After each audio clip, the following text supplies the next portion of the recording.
Hey everyone, I want to share a study that was performed on military personnel regarding stress and magnesium levels.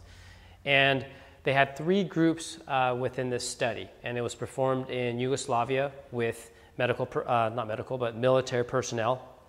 And with the control group, there wasn't much of a change of magnesium levels. And what they showed is that they had two groups of military personnel. So this green group here, they were under chronic stress, moderate chronic stress over a 10-year period, and it showed the magnesium levels were lower.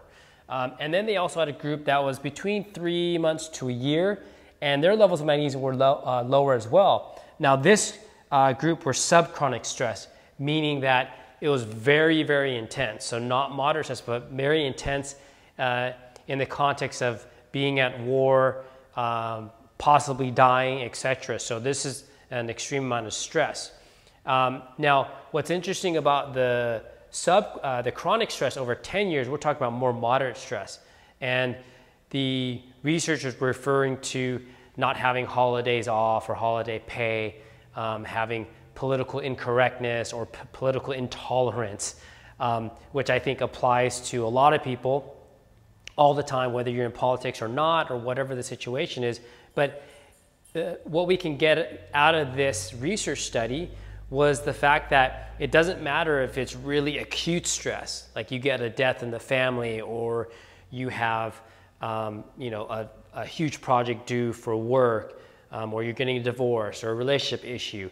It could be something really acute, and that type of a stress that can reduce your magnesium levels. But on the other side, when we're talking about more chronic stress that's lower, more moderate intensity, it could be just the summation of everyday stresses of your kids and driving to work an hour each way, and then you trying to train for a half marathon, maybe you eating improperly, too much sugar, too much caffeine, too much alcohol. So these moderate stressors add up, and at the end of the day, it doesn't matter if it's chronic high intensity or chronic moderate intensity, or whether it's subchronic very high intensity, overall your magnesium levels go down. And so most people need more magnesium in their diet. Best way I've found to do that is with supplementation. So at one point, you're gonna have to try to get some extra magnesium in your system. I like to do the magnesium load test until your bowels, yes, they get on the loose end, then you back off. If you want more information, go to Hole-in-One Nutrition. You get that on Amazon, and that'll give you exact chart of how to load your magnesium. But again, if you're under moderate amounts of stress or high stress, you need magnesium at the end of the day. Until next time, eat well to feel well.